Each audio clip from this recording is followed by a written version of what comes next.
Kaba menang la ai ko tu ka press briefing ten rei tang khendiat tang ko masiteng kenta hadin ngela yo jing tip biang ha kaba dang don su ka positive case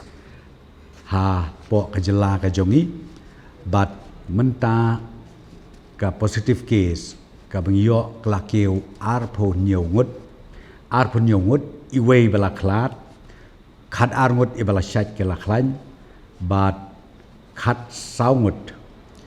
saungut kilong aktif hadu kaneka klip mat kabamenta te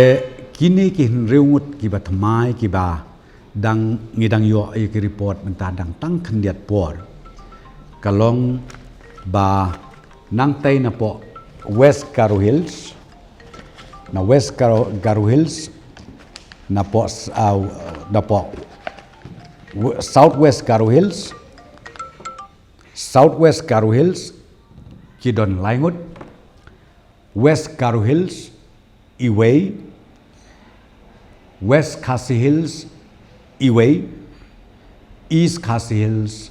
Iway. Deka total baru khoj kalong riungut ki bagi dang sio report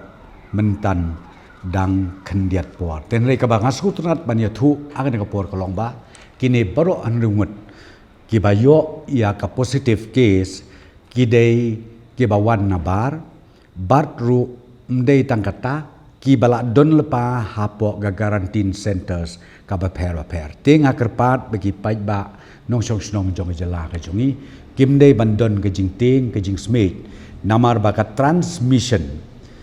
sya ki paiba sya ke public kamdon namar ba maria poison ni siapo kajela kajungi ngilabu yaki halaki jong ki jakasa ki basingan ki bomdon kanu kajing mesau nam ta ki paiba nong song baro kawai wan nabar kau mut ki badang kena ki arpo nyau ki arpo parsnem ki laipo hadu ong no hadu laipo san snem ei rei baro ki dei ki badang kena namar pila tibi ki bawan nabar tinggal sul pai ba kan longbek yaka detail ngam padon yaka detail ngam padon te kidon katukan ngut ki bawan na po Maharashtra na Bangalore na West Bengal ban na Chennai